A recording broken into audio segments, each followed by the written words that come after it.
SSC, CGL, CHSL, banking and RRB లాంటి exams crack చేయాలనేది మీ కళ అయితే లేస్ అకాడమీ వారి లైవ్ ట్రైనింగ్ బ్యాచ్లో జాయిన్ అవ్వండి.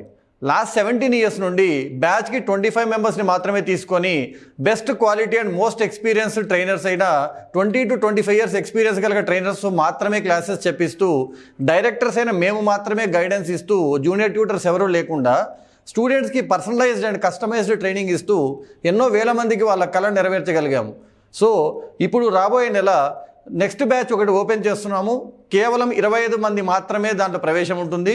ఈ బ్యాచ్లో జాయిన్ అవ్వాలనుకున్న వాళ్ళు కింద లింక్లో ఇచ్చిన వాట్సాప్ గ్రూప్లో జాయిన్ అవ్వండి. ఆ వాట్సాప్ గ్రూప్లో మీకు డెమో క్లాసెస్ లింక్స్ వస్తాయి. 2 డెమో క్లాసెస్ అటెండ్ అయ్యి మాతో ట్రావెల్ చేస్తే మీ కళ నెరవేరుతుంది అనుకుంటే మీరు మాకు బ్యాచ్లోకి ఎన్రోల్ అయ్యి మీ కళను నెరవేర్చుకొని బ్యాంకింగ్ ఆర్ ఎస్ఎస్సి ఎగ్జామ్ని క్రాక్ చేయండి. హలో నమస్తే, వెల్కమ్ టు సుమన్ టీవీ. ప్రస్తుతం మనతో పాటు లేస్ అకాడమీ ఫౌండర్ నరసింహ గారు ఉన్నారు. వీరితో ఈరోజు కొన్ని విషయాల గురించి మనం డిస్కస్ చేద్దాం. హలో అండి, నమస్తే. నమస్తే అండి. సో ఎలాగో కామన్ టాపిక్స్ డిస్కస్ చేస్తున్నాం కాబట్టి, అంటే కామన్గా మనకి ఎలా యూజ్ అవుతుంది అనేది మాట్లాడుతున్నాం కాబట్టి, మెయిన్గా ఇప్పుడు అందరూ కూడా అంటే మామూలుగా పిల్లల దగ్గర నుంచి కూడా కొంచెం పెద్దవాళ్ళ వరకు కూడా మెయిన్గా చేసేది షాపింగ్. అదే ఏదైనా కావచ్చు, డ్రెస్సెస్, యాక్సెసరీస్, ఏదైనా షాపింగ్స్. పెద్దవాళ్ళు అంటే కిచెన్ వాటివి, హౌస్కి రిలేటెడ్ చేస్తూ ఉంటారు. సో షాపింగ్స్కి వెళ్ళినప్పుడు ఎక్కువగా వాళ్ళందరిని అట్రాక్ట్ చేసేది ఏంటి అంటే డిస్కౌంట్స్ అని, ఆఫర్స్ అని, లైక్ ఎండ్ సేల్స్ అని, ఇలా సేల్స్ అనేసి డిస్కౌంట్స్ పెడుతూ ఉంటారు. సో ఆ కాన్సెప్ట్ ఏంటి అసలు అంటే, మనకి బ్రాండ్లో మనకు అర్థమయ్యేది ఏంటి, మనకు అర్థం కానిది ఏంటంటే, ఇప్పుడు యాక్చువల్గా బ్రాండ్ ప్రైస్ ఎక్కువే ఉంటుంది, అది వాడు ఎందుకు తక్కువకి ఇస్తున్నాడు అనే చాలా మంది డౌట్ వస్తుంది ఆఫర్స్ పెట్టి. సో దీని కాన్సెప్ట్ ఏంటి అసలు? యాక్చువల్లీ ఇక్కడ మల్టిపుల్ విషయాలు ఉన్నాయి. సో ఫస్ట్ అయితే అసలు ఎందుకు డిస్కౌంట్ ఇస్తాడు అనేది పక్కన పెడదాం, తర్వాత ఆలోచన. ఓకే, డిస్కౌంట్ ఇచ్చినప్పుడు కొనేద్దాం అని చాలా మంది ఉంటారు. ఒకప్పుడు మా చిన్నతనంలో మేము ఏదైనా పండగ వస్తే డ్రెస్సులు కొనాలి. డ్రెస్సులు కూడా రెడీమేడ్స్ కాదు, క్లాత్ కొనుక్కొని కుట్టించుకోవాలి. ఇప్పుడున్న కాలంలో ఏమైపోయిందంటే, మనం ఎప్పుడు షాపింగ్ చేయాలి అమెజాన్ వాడే డిసైడ్ చేస్తున్నాడు. అమెజాన్ షాపింగ్ ఫెస్టివల్ డిసెంబర్ 21 నుంచి డిసెంబర్ 23 మధ్యలో నువ్వు షాపింగ్ చేయాలి అని వాడే డిసైడ్ చేసుకుంటున్నాడు. ఆ టైంకి రెడీగా ఉంటారు. సో అంతా బాగానే ఉంది, కానీ అసలు ఒక డిస్కౌంట్ని ఏ విధంగా క్యాలిక్యులేట్ చేయాలి? నేను చాలాసార్లు చూస్తుంటాను, షాప్కి వెళ్తాము, వాళ్ళు షాపింగ్ చేస్తారు, ఒక దాని మీద 20% ఆఫ్ అని ఉంటుంది. అక్కడ ఎవరో సేల్స్ పర్సన్ ఉంటాడు, బాబు అని పిలుస్తారు. అతను పిలిచి ఇది ఎంతకు వస్తుంది, నాకు బాధ వేస్తుంది. ఎందుకంటే ఆ పర్సన్ ఒక ఐటీ ట్యాగ్ ఏదో వేసుకొని ఉంటాడు, రకరకాల ఐటీ కంపెనీస్, అంటే ఒక మంచి యాప్టిట్యూడ్ టెస్ట్ పాస్ అయ్యో గ్రాడ్యుయేట్ వచ్చి ఉంటాడు అక్కడ షాపింగ్ చేయడానికి. అక్కడ సేల్స్ చెప్పే పిల్లడు ఆ గ్రాడ్యుయేషన్ చదువుతున్నవాడు లేకపోతే ఇంటర్మీడియట్ పాస్ అవుట్ ఉంటాడు. మన గ్రాడ్యుయేషన్ అయిపోయి ఇంటర్మీడియట్లోనే 10th క్లాస్ పిల్లని పిలిచి బాబు ఇది ఎంత కోసం లెక్క అడిగామంటే, నీకంటే వాడికి లెక్కలు బాగా వచ్చానే కదా, ఆ మాత్రం ఇంకో వాడు కరెక్ట్ చెప్పాడని గ్యారంటీ ఏంటి? ఒక బ్రాండ్ పేరు చెప్పకూడదు, కానీ మూత పడిపోయిన పెద్ద సూపర్ మార్కెట్ బ్రాండ్ అది. ఒకనొక బ్రాంచ్ లో, సెంట్రల్ హైదరాబాద్ ఉన్న బ్రాంచ్ లో వాళ్ళు ట్యాక్సెస్ ఎక్కువగా బిల్లు వేయడం మొదలుపెట్టాడు. అంటే మీకు X% ట్యాక్స్ అంటే ఇంత రావాలి, వాడు ప్రతి బిల్లు మీద 4 రూపాయలు 5 రూపాయలు అదనంగా ట్యాక్స్ వేయడం పెట్టాడు. ఇంత పెద్ద బిల్లులో కింద ట్యాక్సెస్ చూస్తారు తప్ప అది పర్సంటేజ్ కరెక్ట్గా క్యాలిక్యులేట్ అయిందో ఎంతమందికి తెలుసు?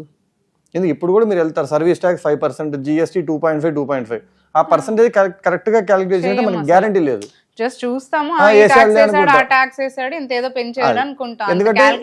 ఎందుకు చేయమంటే మనకి ఎలా చేయాలో చాలా మందికి తెలియదని తెలిసి మళ్ళీ అనవసరంగా తెలిసిపోద్ది బయట అని చెప్పి మోమాటం.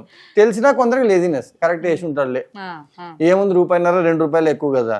సో అలాగా ఏం చేస్తాడు, 3 రూపాయలు 4 రూపాయలు 3 రూపాయలు 4 రూపాయలు ఎక్కువ పడిపోయింది 0.5% ట్యాక్స్ కి.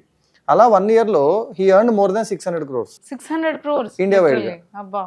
ఏముందండి, ఇండియాలో అడ్వాంటేజ్ పాపులేషన్, మనిషికి 4 రూపాయలు ఎక్కువ కడితే నెలకి, అట్లా 12 నెలల్లో 12 సార్లు షాపింగ్ చేస్తే 600 కోట్లు 6,000 కోట్లు కూడా తెచ్చుకోవచ్చు. దీని మీద ఒక మూవీ కూడా వచ్చింది మొన్న, మాధవన్, ఇస్సా బరాబర్ అని. మీకు బ్యాంక్ వాళ్ళు మీ అమౌంట్, మీకు బ్యాంక్ లోని అమౌంట్ కి ఇంట్రెస్ట్ చేస్తూ ఉంటాడు. ఆ ఇంట్రెస్ట్ రౌండెడ్ ఆఫ్ అని చేస్తారు. అంటే మీకు 100 రూపాయలు 26 పైసలు రావాల్సింది 100 రూపాయలు వేస్తాడు. మీకేముంది 26 పైసలు పోయినాయి కదా అనుకుంటాం. 26 పైసలు ఇంటూ 150 కోట్లు వేయండి, అలా ఒక 10 ఏళ్ళు వేయండి. సో అప్పుడు కొన్ని 100 కోట్లకి వెళ్తుంది. ఇదే కాన్సెప్ట్ మీద ఆయన ఇస్సా బరాబర్ నా 26 పైసలు నాకు పడాల్సిందే అని చెప్పి గొడవ పడతాడు ఆ పర్సన్, మాధవన్, ఆ క్యారెక్టర్ అనమాట. అంటే మనం చిన్న అమౌంట్ అని వదిలేసింది కూడా చాలా పెద్ద అమౌంట్ అయిపోయే ఛాన్స్ ఉంటుంది. ఇదన్నీ పోవాలంటే మనకు అసలు ఫస్ట్ క్యాలిక్యులేట్ చేయడం రావాలి, డిస్కౌంట్ ఎంత రావాలి, ట్యాక్స్ పడితే ఎంత. ఎందుకంటే GST అనేది కామన్, అండ్ ఇక్కడ డిస్కౌంట్ కామన్, ఎందుకంటే మన డిస్కౌంట్ ఉంటే కొంటాం. సో వెరీ సింపుల్, తెలియాల్సిన సింపుల్ లాజిక్ చెప్తానండి. ఏదైనా ఒక వస్తువుని ఒరిజినల్ వాల్యూని 100% అంటాం. ఓకే. ఎందుకంటే శాతం అంటేనే 100కి అని. ఇప్పుడు ఈ వాచ్ కొనుక్కోవాలి నేను. ఈ వాచ్ ఒరిజినల్ ప్రైస్ 100%. నాకు వాడు 20% డిస్కౌంట్ ఇస్తా అన్నాడు. అంటే 100లో 20 తీసేస్తాడు. అంటే ఎంత మిగులుద్ది నాకు? 80 మిగులుద్ది. సో నేను దీన్ని క్యాలిక్యులేట్ చేయాలంటే వాడు యాక్చువల్ చెప్పిన 100% ప్రైస్ని ఇంటూ 80 చేయండి. దీనికి మళ్ళీ మీరు క్యాలిక్యులేటర్ వాడుకోవచ్చు. అయ్యో నాకు 80 టేబుల్ రాదు 8 టేబుల్ రాదు బాధపడాల్సిన అవసరం లేదు. మొబైల్లో క్యాలిక్యులేటర్ వాడుకోవచ్చు. ఫర్ ఎగ్జాంపుల్ ఇది 20,000 ఉంది. ఇంటూ 80 చేస్తే 1,60,000 అని కనిపిస్తుంది. బై 100 ఉంటుంది కాబట్టి 2 సున్నాలు తీసేయండి. ఎందుకంటే పర్సంటేజ్ అంటే బై 100 అంట. మీరు ఇంటూ 80 చేసి 2 సున్నాలు తీసేయండి. లేదా లాస్ట్ 2 డిజిట్స్ మర్చిపోండి. ఆ మిగిలిన అమౌంట్ మీరు వాడికి కట్టాల్సిన అమౌంట్. సో ఇప్పుడు 18% ట్యాక్స్ కట్టాలి. 18% జిఎస్టీ ఉంది ఒక అమౌంట్ మీద. సో మీ బిల్లు ఎక్స్ అయింది లేదా ఒక 1000 రూపాయలు అయింది. దానికి మీరు 18 రూపీస్ ట్యాక్స్ కట్టాలి. అంటే మొత్తం వాడికి ఎంత కట్టాలి అంటే మీరు 100 రూపాయలకి 18 రూపాయలు అదనంగా కట్టాలి. అంటే మీరు 118% కట్టాలి వాడికి. సో మీ బిల్లుని ఇంటూ 118 వేయండి. 118 అంటే 118. వచ్చిన అమౌంట్ లాస్ట్ 2 డిజిట్స్ తీసేయండి. ఎందుకంటే అక్కడ డెసిమల్ పెట్టేస్తాం. అది మీరు కట్టాల్సిన బిల్. అంతే వేసాడో ఎక్కువ వేసాడో చూసుకోవచ్చు. 10% డిస్కౌంట్ అంటే ఇంటూ 90 వేయండి. ఎందుకు 100లో 10 పోయింది.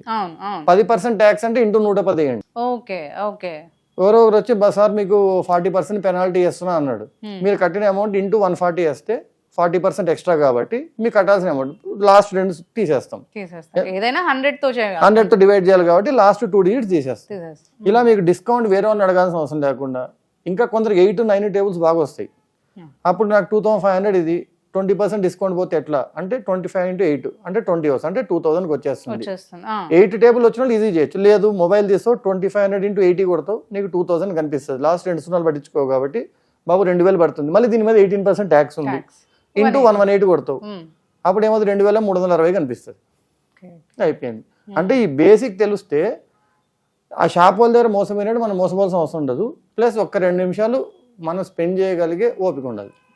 ఇవన్నీ వాడు చూసుకుంటాడులే అంటే వాడు ఏం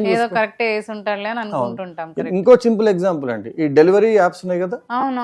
one of the delivery apps పేరు ఎందుకు చెప్పడం కానీ one of the delivery apps ఏం చేస్తుంది అంటే మీకు ఐటమ్ వేస్తారు బిల్స్ వేస్తారు హ్యాండ్లింగ్ ఫీజ్ అని రాసి లాస్ట్ వచ్చిందని రౌండ్ ఆఫ్ చేస్తాడు. అంటే మీరు 119.87 అయింది మీ బిల్లు 120 చేస్తాడు 13 పైసలు. ఆయన మన పబ్లిక్ గా చెప్పారు లాస్ట్ ఇయర్ 2025లో 2024లో ఇట్లా రౌండ్ ఆఫ్ చేసి వాళ్ళు డెలివరీ చేసినందుకు వాళ్ళకి 85 crores వచ్చింది. మీరు 120.78 కట్టాలి మీరు 121 కట్టారు. సర్లే అనుకుంటారు మీరు. అట్లా రౌండ్ ఆఫ్ చేయడం వల్ల వాడికి 85 crores వచ్చింది ఒక యాప్కి. అట్లా ఎన్ని యాప్లు ఎన్ని బ్యాంకులు ఎన్ని రౌండ్ ఆఫ్లు చేస్తుంటే మనకు తెలియకుండా మొత్తం ఇండియా వైడ్ గా కొన్ని వేల కోట్లు ఈ రౌండింగ్ ఆఫ్లుగా పోతున్నాయి. అసలు అమౌంట్లు కాకుండా వీళ్ళు అదనపుగా దీన్ని కొసర అంటారు కదా అసలు కన్నా కొసర ఎక్కువ ఉంది అన్నట్టు. మనకు తెలియదు మనకి 13 పైసలే పోయిందిలే అసలు పోయిందని కూడా తెలియదు చాలా మందికి. సో ఈసారి నువ్వు చెప్పడం బిల్ తీసుకున్నప్పుడు వాడు సర్వీస్ చార్జ్ 10% అంటే నిజంగా 10% వేసాడా 5% క్యాలిక్యులేట్ చేయాలి ఇంటూ 5 కొట్టండి లాస్ట్ 2 డిజిట్లు తీసేయండి. ఇంతకంటే సింపుల్ క్యాలిక్యులేషన్ ఏమి ఉండదు. మల్టిప్లికేషన్ చేయడానికి మీకు క్యాలిక్యులేటర్ ఉంది చేతులు. మోసపోకుండా షాపింగ్ చేసుకోండి. ఇంకోటి మీరు అన్నారు ఎందుకు తగ్గిస్తున్నారు అంటే కొన్నిసార్లు కొన్ని బ్రాండ్స్ రేట్ పెంచి తగ్గిస్తాయి. ఓకే కొన్ని బ్రాండ్స్ నిజంగానే ఉన్న రేట్నే తగ్గిస్తాయి.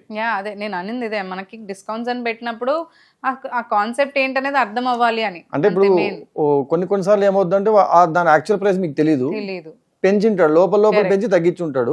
కొందరు త్రో అవే సేల్స్ అని ఇస్తారు. అంటే అప్పటి వరకు వాడు హైయెస్ట్ ప్రాఫిట్ కమ్ముంటాడు. ఇప్పుడు అంత ప్రాఫిట్ లేకపోయినా పర్లేదులే అని ఉన్న అమౌంట్ కి పర్సెంటేజ్ తగ్గించి ఇస్తాడు. సో ఈ రెండో రకమైన బ్రాండ్స్ దగ్గర కొనుక్కోవడం మీకు అడ్వాంటేజ్ అవుతుంది. కాకపోతే చాలా మందికి ఏదేదో తెలియదు. ఇప్పుడు అమెజాన్ ఓపెన్ చేస్తారు వాడు 1000 రూపాయలని రాస్తాడు వాడే కొట్టేస్తాడు 700 అని రాస్తాడు 300 సేవ్డ్ అంటాడు. 1000 రాసింది వాడే 700 రాసింది వాడే నువ్వు సేవ్ చేసావు అని చెప్పింది కూడా వాడే. అది నిజంగా తెలియదు మనకి. కాదు చూడంగానే 300 సేవ్ అయిందంట అని ఆనందం మనకి.